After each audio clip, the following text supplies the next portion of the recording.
says ground contact. Some of them aren't treated all the way through. For every 4 feet, I've got to upright. See, we've got all those angle bracing put in now. All right, got a little further with the underpinning. We got that metal put in. All right, we're getting our project today. This is our double wide.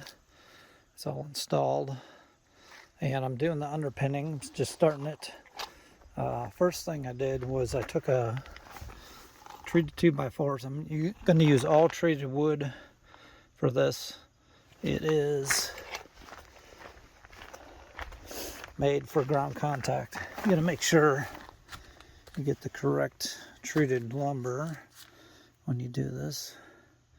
See, it says ground contact. Some of them aren't treated all the way through for ground contact, so make sure you get that. Now you could use standard wood up here, but I figured I'll use treated all the way through. We have wood bees, so sometimes the wood bees will like to burrow into the soft pine. So the first thing you gotta do is install a 2x4 at the bottom here on your outside rim. So you gotta, behind this siding is another 2x4 the house is made of, and you want to screw this in. So the way I did that was I pre-drilled some holes, and let's see if I can get one of those. Here's a screw right here. So I pre-drilled the holes on an angle and put the screws in from the back. I put 4 screws for each 8-foot 2x4. So I got 4 screws holding that in into the rim. Okay. And I set the spacing here for a J channel. So what I did, I have a piece of J channel, 2 pieces. You'll probably need 2 people for this because you got 8-foot 2x4s. So I set the spacing back here so I can squeeze a piece of J channel up to the bottom of this, or you can make it so you can slip it behind the siding. You don't want your J channel sticking out like this, because then water's gonna drip into here, get behind here, and get on your wood. So make sure, it's best really to get your J channel up under the siding like that. If you can, just slip it up in there. So when you put your board up, use a piece of J channel on each end of your 2x4 to get your spacing right. Okay, so that's, I'm going to be putting metal, like metal roofing panels, same as you put on a roof, and I'm going to cut sections and install them. And then you got your, it's called a rack guard. This is going to install on the bottom of this board here, like that. And then you'll put in your metal up into that J channel, and then you want to cut it nice and straight to the bottom of this Z trim, or sometimes they call it a rack guard. Okay. And another thing I'm going to do is I'm going to dig a trench at the bottom of this board. I'll dig down maybe 5 inches. I'm going to put metal, just some metal coil, screw it onto this bottom board, and then I'm going to lay it down into that trench, and I'm going to bury that. So that'll keep mice from going underneath.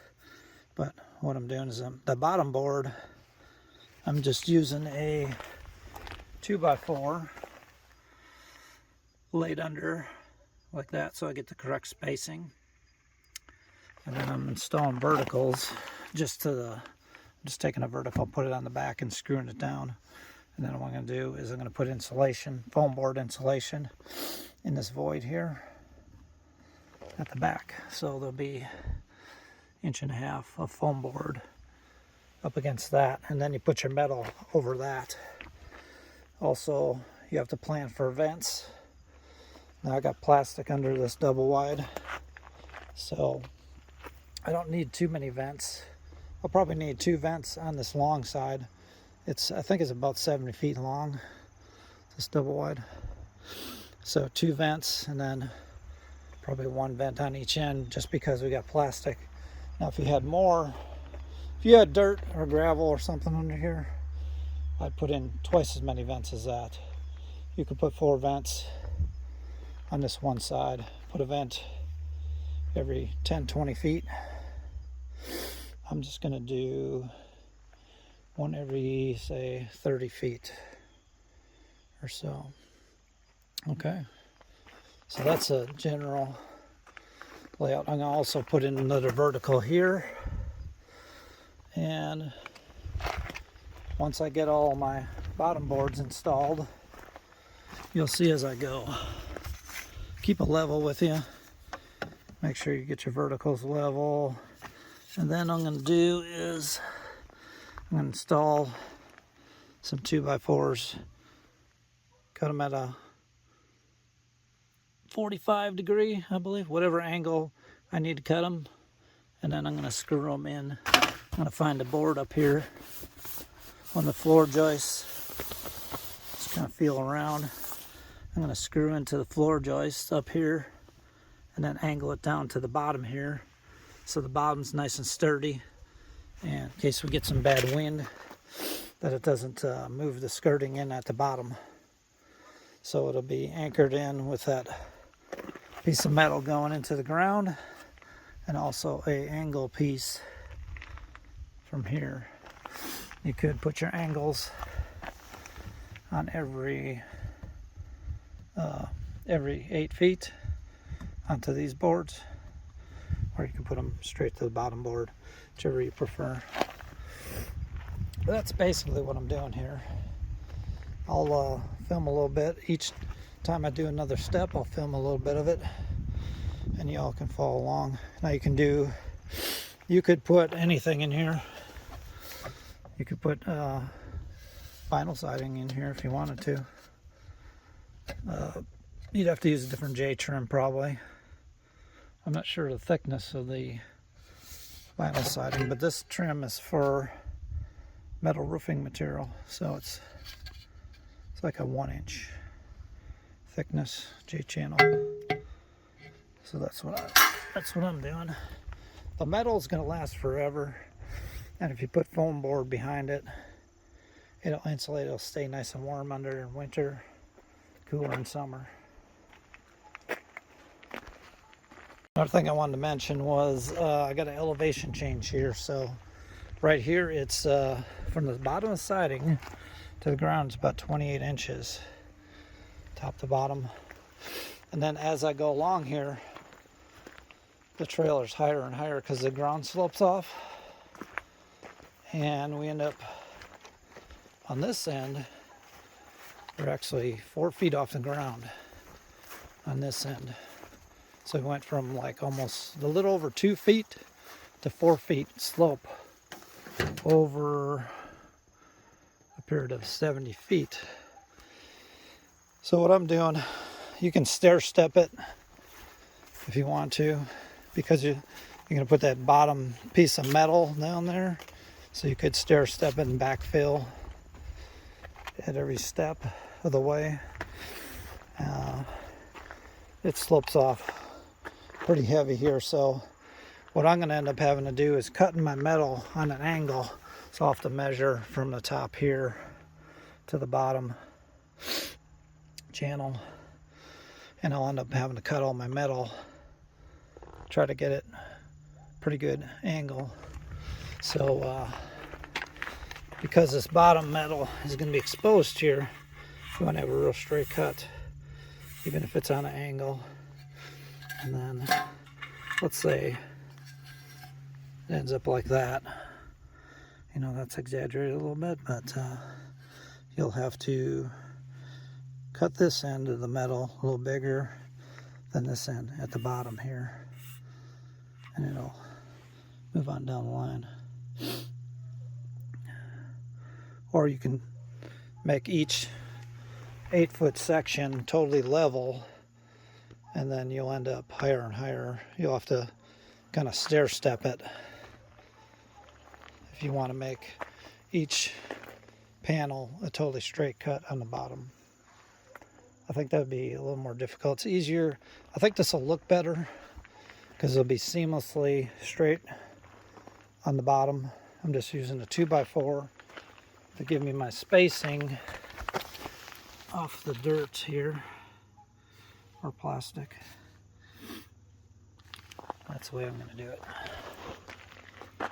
Okay, I've got my uppers all installed, my top boards, all my bottom boards installed, and the uprights. Every 4 feet I've got an upright.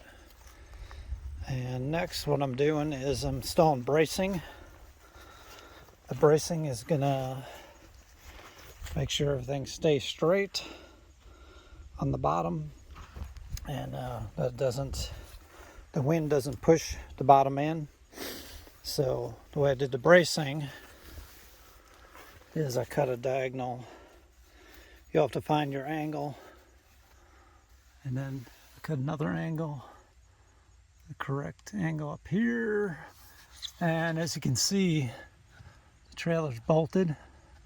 Everywhere you see one of these bolts with a big washer on your I-beam, that's going to be, there should be a floor joist running along that area. So look for those. And then I'm screwing to the side of an upright.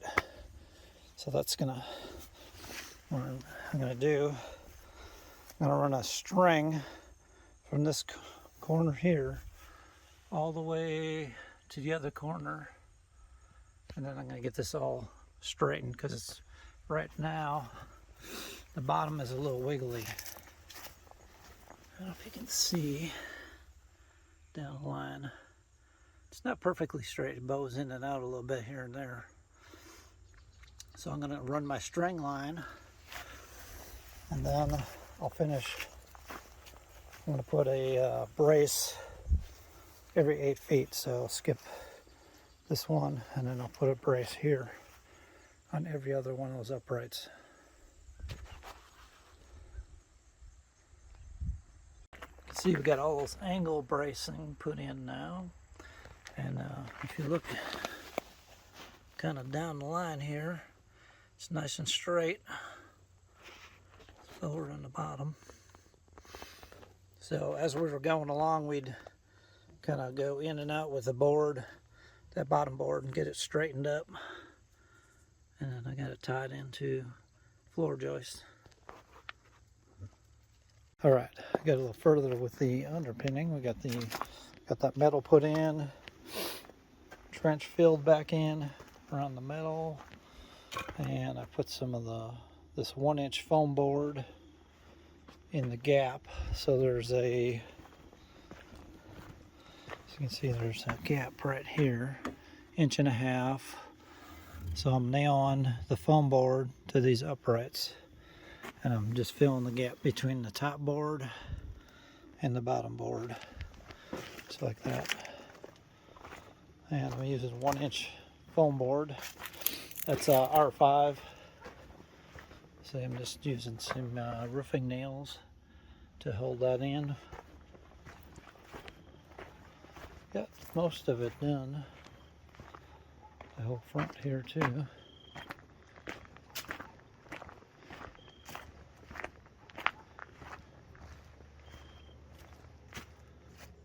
All right, it's coming around. I got a little bit to go here, but take a look at that underpinning. Looks pretty good. So this is how I'm attaching. Each panel's 4 feet, and I'm just cutting 4 feet wide panels, and I'm cutting them to whatever length fits here. And then I'm putting these stainless steel screws, 6 of them in each. And I'm not really countersinking them too tight. You can leave a tiny bit of a gap between the panels for expansion. So I got 3 across the bottom, 3 on the top. And with this hardy board and hardy plank, you get one of these scoring tools. See, it has a carbide insert and it's real sharp on the end there. What you can do is, the way you work it, you just score the hardy board on the back with this. And then when you're done scoring it, make sure you get your edges real good so they don't break off when you snap it. And then you just snap it. You can run it over the edge here and just break it off. Or you can use like I got this Dremel tool with a saw tooth blade on it. That's for, like, you can use that for cutting the hardy board, the fiber cement board. But this makes a whole lot of dust. So if you can, make sure you wear a mask like this here, N95 mask, if you saw that stuff. Otherwise, I would recommend scoring it if you're just doing straight lines, and snap it. And then also over here, so we're taking, I don't have any touch-up paint for this. It's like a kind of a gray-green color, and I just bought some Rust-Oleum black, and they recommend touching the edges up if it's going to see moisture like this. If this is hanging off the bottom of the house and you're not putting a trim board over the bottom, then even if you are putting a trim board over the bottom, you can, it's best to touch up those edges that you break. All right, another thing I wanted to say about the hardy board siding. This is the Color Plus, so it's pre-painted at the factory. When you do go to pick your color out, I recommend get a color swatch from wherever you're buying it from. If you can get, they have little samples. You can take it outside and look at it. Make sure the color is what you want outside, because inside it'll look a lot darker. And also look at it like in the shade and in the sun if you can, because it'll, like this looks a little greener than I thought it was going to look. I thought we were getting more of a kind of a gray, kind of medium dark gray, and it's got a little green to it when you get it out in the bright sunlight. I don't know if you can see on that board there, it's getting more sun on it. Looks a little more green. Or here, see, it kind of looks grayish here, kind of medium gray. Then we'll come over here on the house. We have gray siding. It's a light gray, so we wanted like a medium gray on the bottom, medium dark gray. If you look at it in a certain light, it looks more green than gray to me. It's kind of like a gray tint. It may not show on the camera as much, but it's got like a greenish tint to it, but it's still good. We like it. Alright, another thing, if you decide to go with this hardy board, I got the Color Plus, and it may not show in the camera so much the detail, but since it's pre-painted, it scratches real easy. We were kind of dragging this board across the trailer, and you end up with something like that. You can get touch-up paint for this, but you may want to go with unpainted and then just come back and with a good acrylic latex paint and paint it the color you want. As far as what screws to get for the fiberboard cement, I went with the Simpson Strong Tie fiber cement stainless steel screws, 1 5/8, and they got a square head. They're kind of a wider head, so they got a large head on them. Prevents from burrowing deep into the cement board. And these are stainless, so I got a tip that kind of like a self-tapping tip. See that? It bores through the cement board, and I haven't had any problems with it splitting. Okay, I've tried it both ways. I've tried scoring the back of it and the front, and I think you get a cleaner break. You get a cleaner edge here where it shows if you score the front, and I've had no problems with it chipping or anything. So I think that's the best way to do it. Okay, so how I'm measuring for the panels is I'll just take a measurement right here, and I'm doing about 1.5 inches overlap on the bottom to that wood. So right down here, lap that about 1.5 inches, and then I'll come down. I'll measure over 4 feet to the end where the next end of the panel is going to be, and I'll take another measurement here and give it about 1.5 inches overlap down there, and then I'll go score my board and snap it and fit it in here, because the grade isn't exactly perfectly flat here. It starts to get a little wider as I go down here, not by much, maybe 1 inch or 2 across here. So we started down there. Those panels were about 30 inches, and now I think we're up to 32 inches for these. It's probably going to be about 32 all the way down. It looks like it may be a little more narrow way down at the end, but that's how I get the panels to overlap properly. So I get they'll be straight on the bottom this way. They'll all match up. See, all the joints down there match up pretty good, and it'll look nice and straight across. Another thing, you can take your level as you're going down the line. Just make sure you're still on the level, which pretty close to being perfectly level. If you start with your first one on the end, if you get that first panel leveled real good, they should stay level all the way across, but you may need to make little micro adjustments so you could, increase the gap at the bottom or the top to make sure you're staying level all the way across. That's what I'm doing.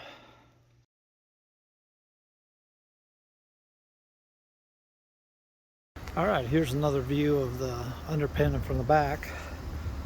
I still need to put a porch on the back.